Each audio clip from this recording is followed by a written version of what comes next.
Bismillahirrahmanirrahim. Assalamualaikum warahmatullahi wabarakatuh.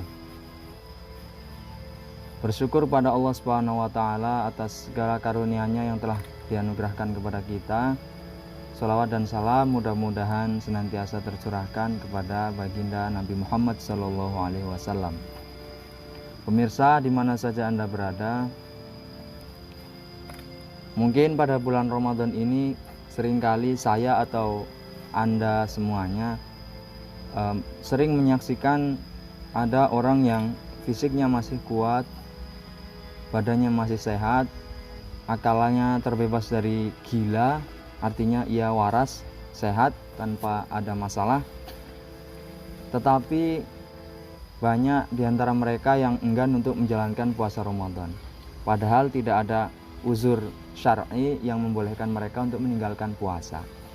Kadang saya berpikir entah apa yang ada pada pikiran mereka. Kadang pada siang hari bulan Ramadan masih banyak orang yang masih minum kopi di warung, masih menghisap rokoknya di warung misalnya, atau banyak dari mereka yang masih menyantap kuliner-kuliner yang lainnya pada siang hari.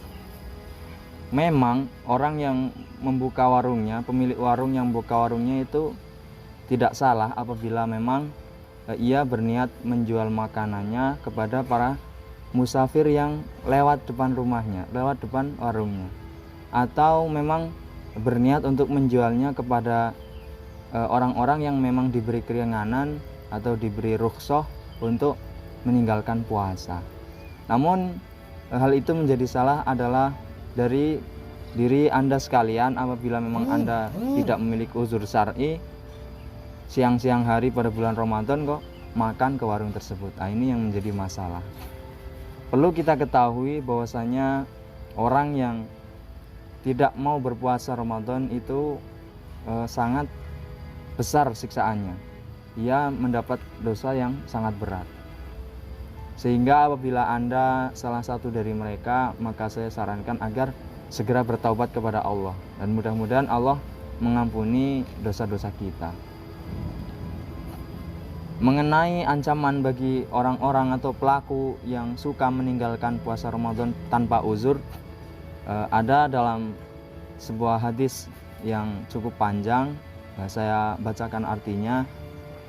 Dari Umamah Al-Bahili, dia berkata bahwasanya dia pernah mendengar Rasulullah SAW itu bersabda, ketika aku sedang tidur, tiba-tiba ada dua orang laki-laki yang mendatangiku. Lalu kedua orang tersebut memegangi lenganku dan membawaku kepada sebuah gunung yang amat terjal, yang amat sukar untuk dilalui.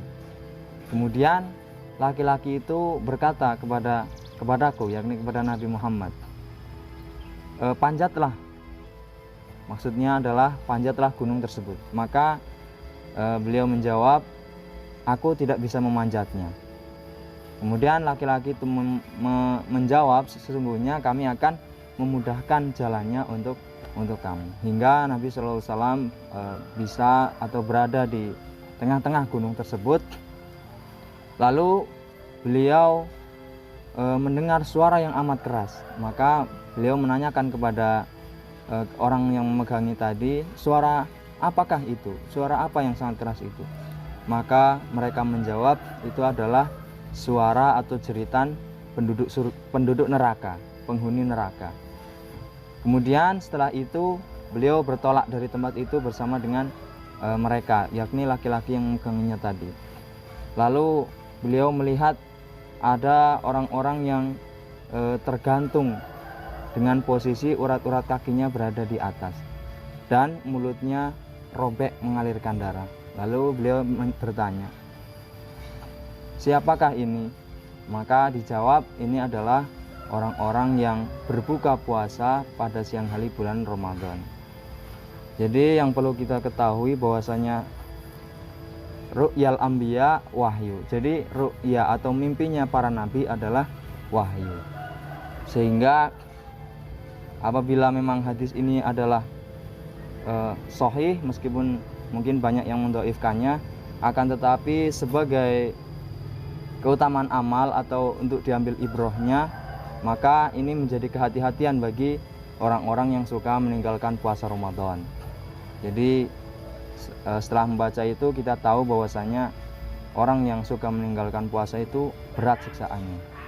Jadi harus berhati-hati. Ini menjadi kehati-hatian bagi kita. Ru'yal anbiya wahyu, mimpinya Nabi adalah wahyu. Sebagaimana Nabi Ibrahim dahulu, beliau mendapat perintah untuk menyembelih anaknya, menyembelih Ismail adalah melalui mimpi yang diwahyukan ketika beliau sedang tidur. Karena yang perlu kita ketahui bahwasanya meskipun Nabi itu tidur, Nabi Muhammad misalnya tidur, akan tetapi hatinya tetap hidup atau tetap sadar.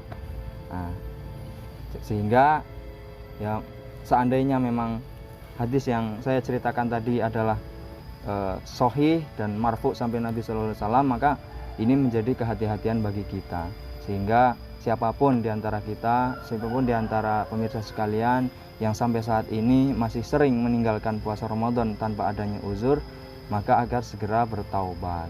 Nah, mudah-mudahan kita bisa menjadi hamba yang senantiasa memperbaiki diri, dan mudah-mudahan ceramah singkat ini bisa memberikan evaluasi dan renungan bagi kita, sehingga mungkin ada di antara kita yang tergerak untuk melaksanakan puasa Ramadan. Ya memang berat melakukan sesuatu yang tidak biasa kita lakukan, akan tetapi sesuatu yang berat itu apabila kita biasakan, insya Allah akan menjadi mudah. Begitu juga dengan puasa Ramadan. Puasa Ramadan memang berat bagi kalangan yang jarang melakukannya. Akan tetapi jika kita melatih diri kita untuk berpuasa dan memaksa diri kita dengan penuh kesadaran bahwasanya puasa itu memang kewajiban bagi kita sebagai orang yang beriman, dan sadar bahwasanya puasa itu pasti memberikan kebaikan bagi kita, maka insya Allah lambat laun puasa itu akan ringan bagi kita untuk dilakukan. Nah, mungkin itu yang dapat saya sampaikan pada kesempatan kali ini. Mudah-mudahan bermanfaat bagi kita semuanya. Billahi taufiq wal hidayah. Wassalamualaikum warahmatullahi wabarakatuh.